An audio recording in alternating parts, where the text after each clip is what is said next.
தந்தை பெரியார் அவர்கள் நீதி கட்சியின் மூலம் மாநில சுயாட்சிக்கு குரல் கொடுத்தார்.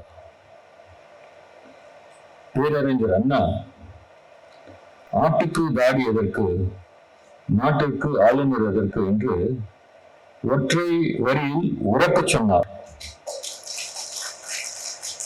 அதன் பின்பு முத்தமிழ் அறிஞர் கலைஞர் அவர்கள் 1969 ராஜமன்னார் குழுவை அமைத்து ஆளுநர்கள் மக்களால் தேர்ந்தெடுக்கப்பட்ட அரசின் அறிவுரைப்படிதான் செயல்பட வேண்டும் மற்றும் மக்களால் தேர்ந்தெடுக்கப்பட்ட அரசின் செயல்பாடுகளில் தலையிடக்கூடாது என்று ஒரு அறிக்கையை சமர்ப்பிக்க வைத்தார்.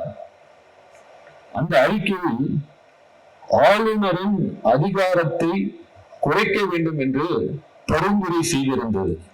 நண்பர்களே, இதை கவனியுங்கள். நம்முடைய மாண்புமிகு முதலமைச்சர் அவர்களால் தான் இன்று இந்தியாவை திரும்பி பார்க்கக்கூடிய ஒரு வரலாற்று சிறப்புமிக்க இந்த தீர்ப்பை நம்மால் பெற்றிருக்க முடிகிறது.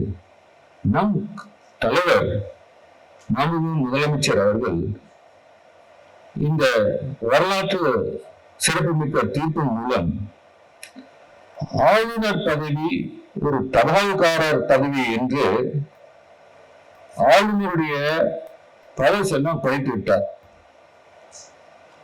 இன்னைக்கு பாத்தீங்கன்னா ஆளுநருக்கு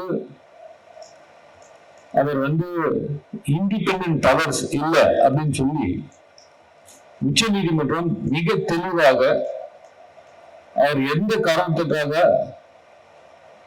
எந்த ஒரு விஷயத்திற்காக அவர் ஆளுநராக நியமிக்கப்பட்டார், அரசியலமைப்பு சட்டத்தில் என்ன அதிகாரம் அவருக்கு உள்ளது, ஒரு தேர்ந்தெடுக்கப்பட்ட அரசு அவர்களின் பரிந்துரையின் பேரில் தான் அவர் நடக்க வேண்டும் என்று மிக தெளிவாக இந்த தீர்ப்பில் நீதியரசர்கள் கூறியுள்ளார்கள்.